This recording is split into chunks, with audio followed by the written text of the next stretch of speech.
जो सहे वो रहे, बीती ताही बिसार दे विषयों पर विचार सुनने जा रहे हैं। जो सहे वह रहे। महाराज बता रहे हैं कि प्रतिदिन सवेरे समाचार पत्र पढ़ो तो 2-4 घटनाएं यही दृष्टिगोचर होती हैं कि पिता के उल्हाने पर पुत्र ने, या परीक्षा में असफल होने पर किसी युवक या युवती ने, या व्यापार में घाटे के कारण किसी व्यापारी ने, या गरीबी से त्रस्त होकर किसी ने अपना जीवन समाप्त कर दिया। इस प्रकार के समाचार मिलते ही रहते हैं। ऐसा क्यों होता है?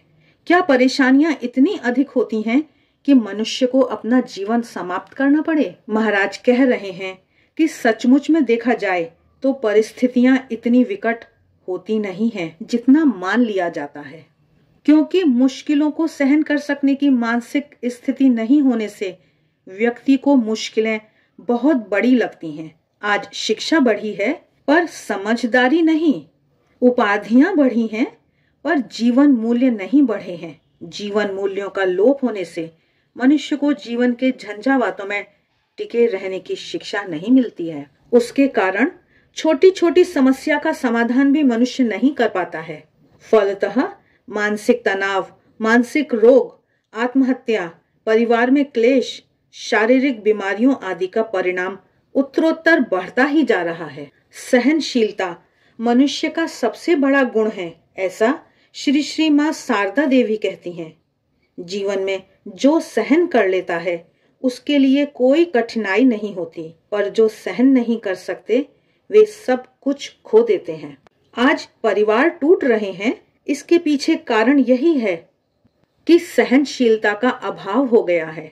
17वीं सदी में ओसान नामक प्रधानमंत्री के परिवार में लगभग 100 व्यक्ति प्रेम पूर्वक मिलजुल कर रहते थे। इस परिवार की एकता के विषय में कहा जाता था कि ओसान के घर का कुत्ता भी दूसरे कुत्ते से लड़ता नहीं है। वहां के सम्राट को इस बात का पता चला तो वह प्रधानमंत्री के घर गया।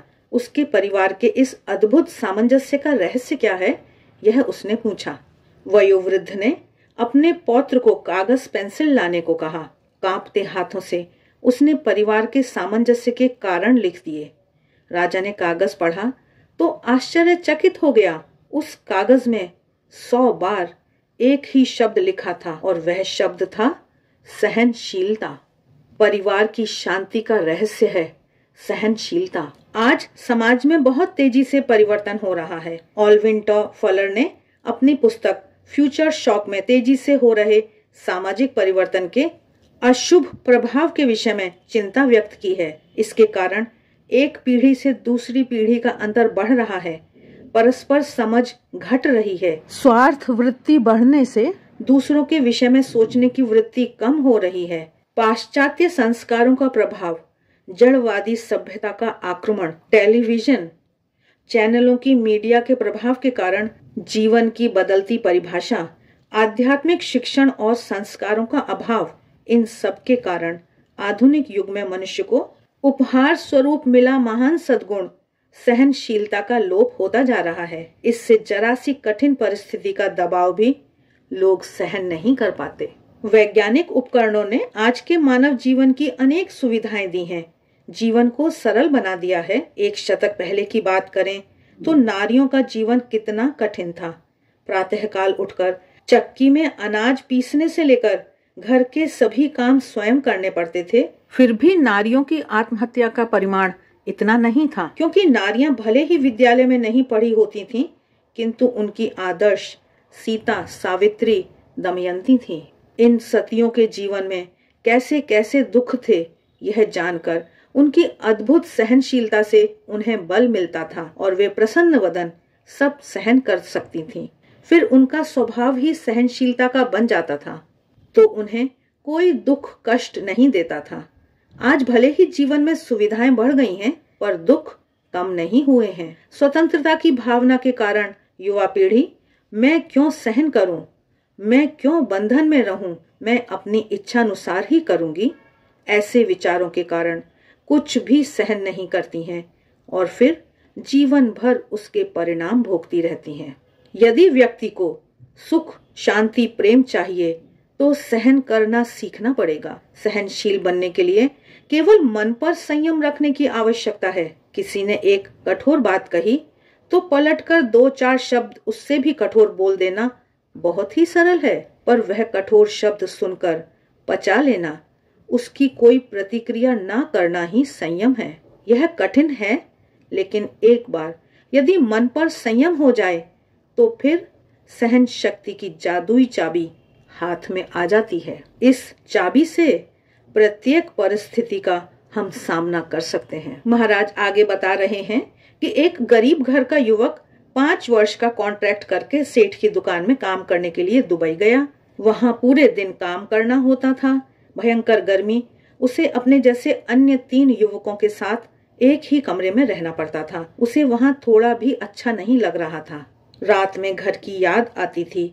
वह सोचता था कि इससे तो अच्छा है मैं अपने देश में मजदूरी करके पेट भर लूंगा, यहाँ नहीं रहूंगा, चला जाऊंगा।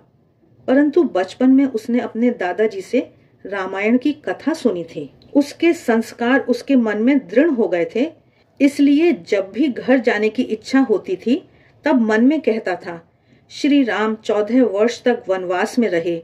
वे तो राजा थे, तो भी उन्होंने कितने दुख देखे। उन्होंने तो कभी नहीं कहा कि मैं यह सब सहन नहीं करूंगा, मैं तो राजा का बेटा हूँ। इस प्रकार राम के चरित्र को याद करते हुए उसने 5 वर्ष बिता दिए और बाद में उसने अपनी स्वतंत्र दुकान बना ली। आज तो वह बहुत धनवान हो गया है। यदि उसने उस परिस्थिति में सहन नहीं किया होता तो आज कहाँ भटक रहा होता। सहन शक्ति विकसित करने के लिए महापुरुषों के जीवन चरित्र का अध्ययन बहुत आवश्यक है। उससे पता चलता है कि महापुरुषों ने कितने कष्ट सहन किए हैं, जीवन में आने वाली सभी विपत्तियों का प्रसन्नता से सामना किया है, तब वे महान बने हैं। जो सहन करता है वही कुछ प्राप्त कर सकता है, उसे ही महानता मिलती है।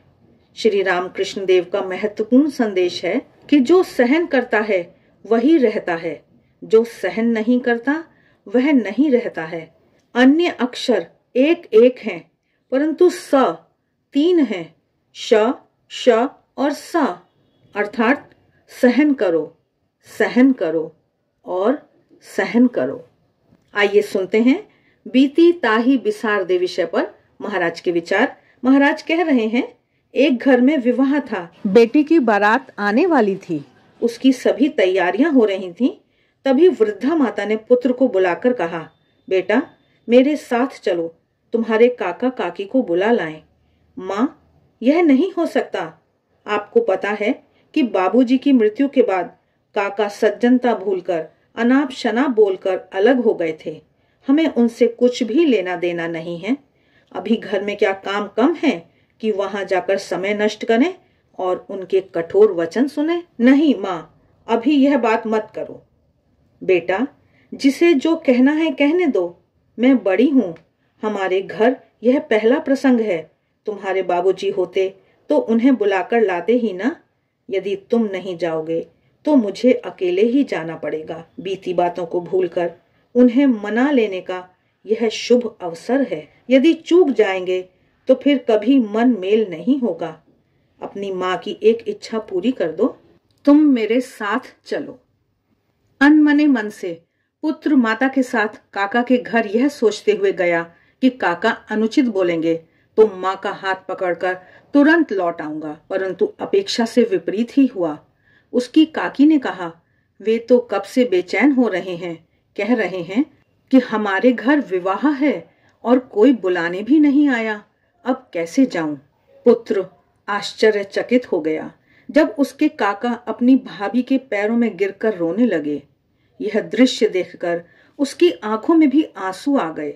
उसने सोचा कि यदि माँ का परामर्श नहीं माना होता तो सचमुच ऐसा सुमेल देखने को नहीं मिलता। उसके बाद वह अपने काका काकी को अपने साथ ही कार में ले आया। इस सत्य घटना से यह शिक्षा मिलती है कि भूतकाल में कही गई किसी की बात को पकड़कर रखने से मतभेद, वैमनस्य और संघर्ष बढ़ता है, किंतु भूतकाल की बातों को भूलकर यदि अच्छा व्यवहार किया जाए तो क्लेश या मतभेद अधिक समय तक नहीं टिकता है और जीवन को अशांत नहीं करता है। कहावत है, बीती ताही बिसार दे, आगे की सुध ले, अर्थात जो बीत गया उसे भूलकर आगे के बारे में सोचो। मनुष्य का मन भूतकाल को पकड़े रहता है, उसमें भी किसी के किए हुए अपमान या कठोर वाणी को जीवन भर मन में संग्रह करके रखता है, मानो मन ऐसी दुखदायी बातों का संग्रहालय हो।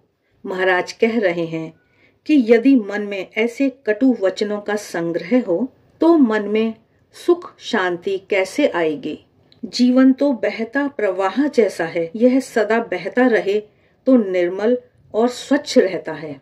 जैसे हम नदी के प्रवाह में खड़े रहें तो उसका पानी प्रतिक्षण बदलता रहता है, ऐसा ही काल के प्रवाह में जीवन का है, वह हर समय बदलता रहता है। एक क्षण मनुष्य की चेतना की जो स्थिति होती है वह दूसरे क्षण में नहीं होती है।